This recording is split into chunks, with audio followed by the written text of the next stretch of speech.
I'm the one. You are tuning into the episode of The Wunderkind Show. Today's first topic, Rashod Bateman versus Tez Walker. Look, I want to have this conversation with y'all. I really do.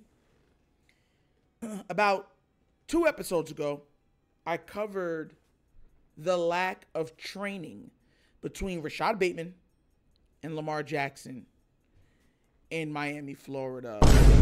And I had a lot of people telling me, it was really split. I had some people saying, look, if Bateman don't get the ball, I don't want to hear nothing this year. I had other people saying, oh, they'll connect in training camp. Everything will be fine. You understand where I'm coming from? So you had 2 different type of people. It was divided. I'm going to address it, though. Because one thing that you learn is that you have to leave no stone unturned, especially in this business. So somebody has said something, and they brought up Tez Walker. And they said in the comment section, because this is what I'm responding to, and they said they believe that Tez Walker will eventually, this season, end up being wide receiver number 2 for the Baltimore Ravens. Oh. And you know what's crazy? Everyone that's thinking that, there's a possibility that they're correct. Make no mistake about it. All of the receivers have this summer went down at one time or another to Miami to train with Lamar Jackson. Not only train, build camaraderie, work out, focus, and laugh. That's Isaiah Likely, Zay Flowers. Heck, I heard Mark Andrews even made his way down there, which Mark usually stay in Arizona. Tez was down there. Everybody. All of the receiving, Nate Aguilar was there. So his his tight ends, wide receivers were all there except one. Sans one. That's a bad look. And here's why this is another bad look. Because I call things the way I see. I look at something and I grade on this and this. This first, this second. Hasn't it been every time Lamar Jackson has spent time with wide receivers in Miami, regardless of where they are drafted, regardless of their the amount of year they've been in the league, he throws them the ball in the regular season in crucial situations? Didn't we see that with Nelson Aguilar last year over Bateman? With Nelson Aguilar even over OBJ? And OBJ eventually came down to train with Lamar, but didn't we see that at times? Oh. And isn't Nelson Aguilar known for drops? Oh. And did Lamar still go to him? Oh. To make matters worse, the one thing that Lamar has missed since the absence and the departure of Hollywood Brown is straight vertical speed. No one was ever questioning Lamar Jackson's deep throwing capability when Hollywood Brown was on this team. They've questioned it throwing to Bateman. They've questioned it throwing to Samuel Watkins. They've questioned it throwing it to Miles Boykin. But not Hollywood. Not when Hollywood was on this team. No. That connection was pure highlights. Right? And now he gets Tez Walker, who, let's be clear, as of right now, on a straight line speed, is the fastest player on the Ravens. Or at least, not the Ravens, let me take that back, but at least going north to south in weaponry, meaning wide receivers, tight ends. I don't know if he's faster than Keaton Mitchell, so I ain't going to say that. But that's what he's going to get with him. Could you imagine if Lamar's training with this guy being like, bro, he's really fast. And he could track the ball. And he's not small.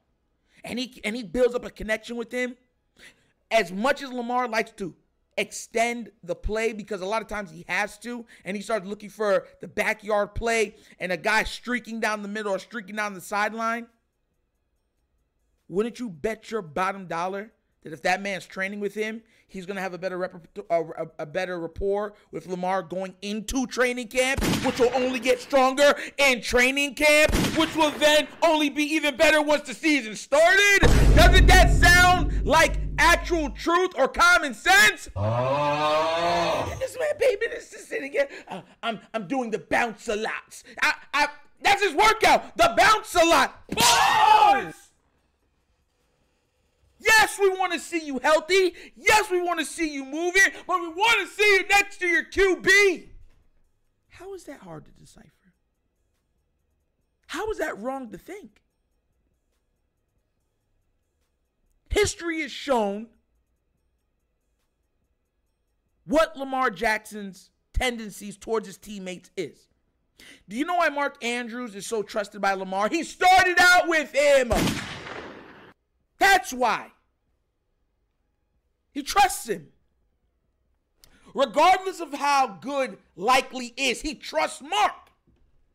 So Mark is here to stay at least for another year or two. At least for another year.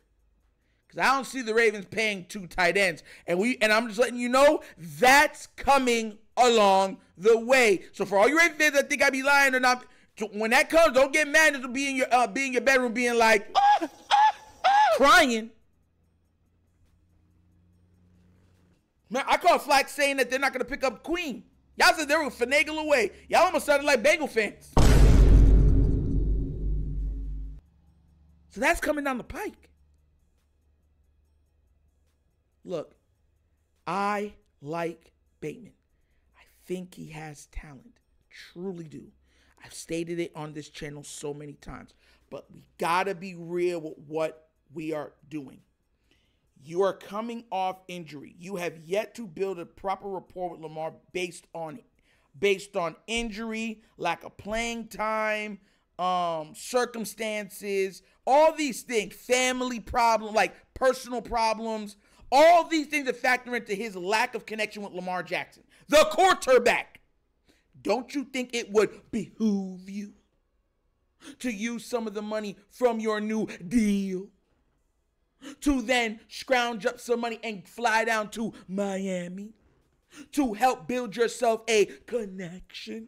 You know, 5G, 4G with Lamar Jackson, LTE. But no, I'm tripping. I had someone say, hey, we don't know people's money. That might be too expensive for him. Wow! Go look at the comments.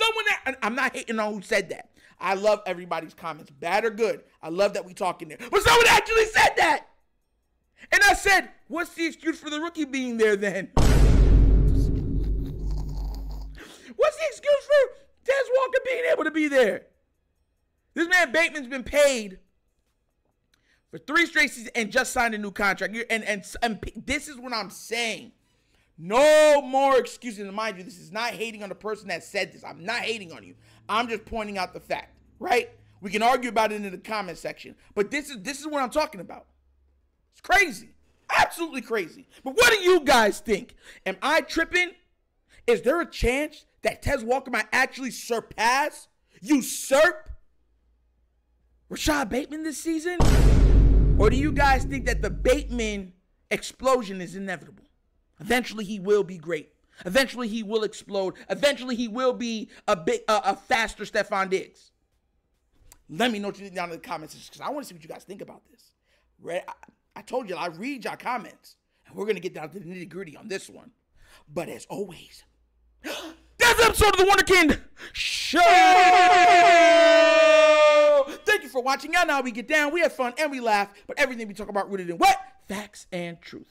Please do remember, like, subscribe, hit that notification bell, leave a comment. You don't love the comments. If you have not done so already, check out the Wunderkind Show's Patreon. Yes, 3 tiers of content goodness waiting for your consumption. Give it a look, give it a try. Let me know what you think. And if you'd like to donate to the channel, help out with equipment and such stuff like that, bottom of the screen, QR code. QR code's to a Cash App. Cash App located in the description of every video that we do. Name of it is The Wunderkind Show. Super easy. Once again, this is The Wunderkind Show. This is your host, Nitro, signing off. And as always, you know my slogan. Peace. And I am out of here. Huh?